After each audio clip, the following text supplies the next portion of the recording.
ಮಧ್ಯಪ್ರಾಚ್ಯದಲ್ಲಿ ಎಲ್ಲವೂ ಸರಿ ಹೋಗ್ತಾ ಇದೆ. ಕದನ ವಿರಾಮ ಘೋಷಣೆ ಆಯಿತು, ಅಗ್ರಿಮೆಂಟ್ಗಳು ಆಯಿತು ಅಂತ ಹೇಳಿ ಜಾಗತಿಕ ಮಟ್ಟದಲ್ಲಿ ಸ್ವಲ್ಪ ಸಮಾಧಾನ ಭಾವನೆ ಮೂಡ್ತಾ ಇತ್ತು. ಆದರೆ ಮತ್ತೆ ಮಧ್ಯಪ್ರಾಚ್ಯದಲ್ಲಿ ಭಯಾನಕ ಯುದ್ಧ ನಡೀತಾ ಇದೆ.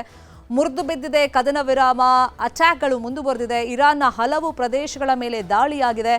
ಅಮೆರಿಕ ಪಡೆಗಳಿಂದ ಇರಾನ್ನಲ್ಲಿ ಏರ್ ಸ್ಟ್ರೈಕ್ ಅನ್ನು ಮಾಡಲಾಗಿದೆ. ಇರಾನ್ ಶಹರ್ ಏರ್ಪೋರ್ಟ್ ಮೇಲೆ ದಾಳಿಯನ್ನ ಮಾಡಲಾಗಿದೆ.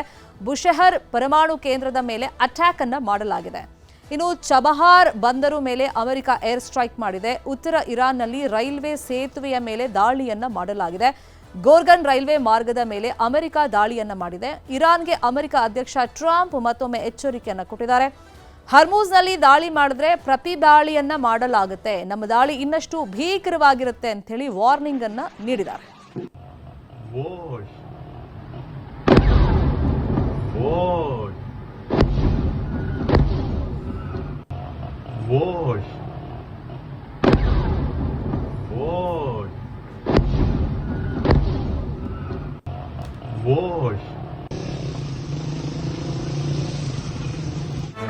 ಅಮೆರಿಕ ದಾಳಿಗೆ ಕೌಂಟರ್ ಅನ್ನ ಕೊಡ್ತಾ ಇದೆ ಇರಾನ್.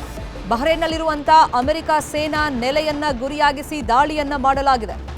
ಬ್ಯಾಲಿಸ್ಟಿಕ್ ಕ್ಷಿಪಣಿಗಳಿಂದ ಕೌಂಟರ್ ಅಟ್ಯಾಕ್ ಅನ್ನ ಮಾಡಲಾಗಿದೆ. ಇರಾನ್ ದಾಳಿಗೆ ಅಮೆರಿಕದ ಕಚೇರಿ ಹೊತ್ತಿ ಉರಿದಿದೆ. ಬಹ್ರೇನ್ನ ಮನಮಾದ ಹಲವೆಡೆ ಇರಾನ್ ದಾಳಿಯನ್ನ ಮಾಡಿದೆ. ಕುವೈಟ್ನಲ್ಲಿರುವಂತಹ ಸೇನಾ ನೆಲೆಯನ್ನ ಗುರಿಯಾಗಿಸಿ ದಾಳಿಯನ್ನ ಮಾಡಲಾಗಿದೆ. ಅಮೆರಿಕ ಒಂದ್ ಕಡೆ ವಾರ್ನಿಂಗ್ ಕೊಟ್ರೆ, ಅಮೆರಿಕಾಗೆ ಎಚ್ಚರಿಕೆಯನ್ನ ಕೊಟ್ಟಿವೆ ಇರಾನ್ ಪಡೆಗಳು. ಅಮೆರಿಕ ದಾಳಿ ಮಾಡಿದ್ರೆ ವಿನಾಶಕಾರಿ ಪ್ರತಿಕ್ರಿಯೆಯನ್ನ ನೀಡಬೇಕಾಗತ್ತೆ, ಹರ್ಮುಜ್ ಜಲಸಂಧಿಯನ್ನ ಮುಚ್ಚಲ್ಲ ಅಂತ ಹೇಳಿ ಇರಾನ್ ಹೇಳಿದೆ. ಒಂದ್ ಕಡೆ ಅಮೆರಿಕ ತೀವ್ರ ರೀತಿಯಲ್ಲಿ ದಾಳಿಯನ್ನ ಮಾಡ್ತಾ ಇದೆ, ಅದಕ್ಕೆ ಇರಾನ್ ಕೌಂಟರ್ ಅನ್ನ ಕೊಡ್ತಾ ಇದೆ. ಮತ್ತೆ ಪ್ರತಿ ದಾಳಿ ಅಷ್ಟೇ ಅಲ್ಲ, ಎಚ್ಚರಿಕೆಯನ್ನ ನೀಡಲಾಗಿದೆ. ಅಮೆರಿಕ ದಾಳಿ ಮಾಡಿದ್ರೆ ವಿನಾಶಕಾರಿ ಪ್ರತಿಕ್ರಿಯೆಯನ್ನ ನಾವು ನೀಡಬೇಕಾಗುತ್ತೆ ಅಂತ ಹೇಳಿ ಇರಾನ್ ಹೇಳ್ಕೊಂಡಿದೆ.